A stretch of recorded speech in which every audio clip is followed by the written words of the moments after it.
बिल्कुल नाज़रीन, इन वक्त असीं मौजूद आहियूं कशमोर गीहलपुर रोड ते।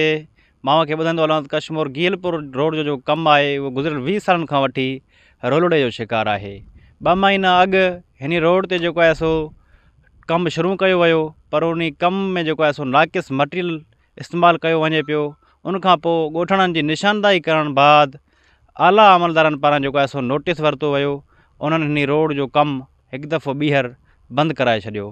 आला अमलदारनि जो इहो चवणु हो त 2 खां 3 ॾींहंनि जे अंदरि हिन रोड जो जेको आहे सो कमु ॿीहर करायो वेंदो, जंहिंमें हिन रोड जो जेको आहे सो अॻु में नाक़िस मटीरियल इस्तेमालु थिए पियो। ॿीहर जेको आहे सो कंहिं ईमानदार ठेकेदार खे हिते मुक़ररु करे ऐं रोड जो कमु आहे उहो सुठे तरीक़े सां करायो वेंदो। पर उन 2 खां 3 ॾींहंनि खे हिन वक़्तु 2 खां 3 महीना जेके आहिनि सो गुज़री चुका आहिनि, पर उनजे बावजूद बि हिन रोड जो कमु न थी सघियो आहे। मां खे ॿुधाईंदो हलां त हिन रोड जो कमु न थियण सबबु हिन रोड सां जेके आहिनि सो तक़रीबन 100 खां वधीक ॻोठ आहिनि।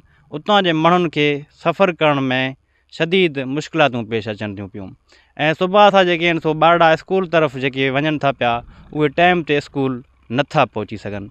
ॻोठाणनि सां जॾहिं असांजो ॻाल्हि ॿोल थियो, ॻोठाणनि जो इहो चवणु आहे त असां कशमोर जे चूंडियल नुमाइंदनि खां मुतालबो कयूं था त नोटिस वठी करे गीहलपुर रोड जो कमु सुठे तरीक़े सां करायो वञे, जीअं असांखे सफ़र करण में आसानी थी सघे। उन्हनि इहो बि चयो, असां गुज़िरियल केतिरनि ई सालनि खां पीपल्स पार्टी जा वोटर आहियूं, पर उनजे बावजूद बि असांखे नज़रअंदाज़ कयो पियो वञे।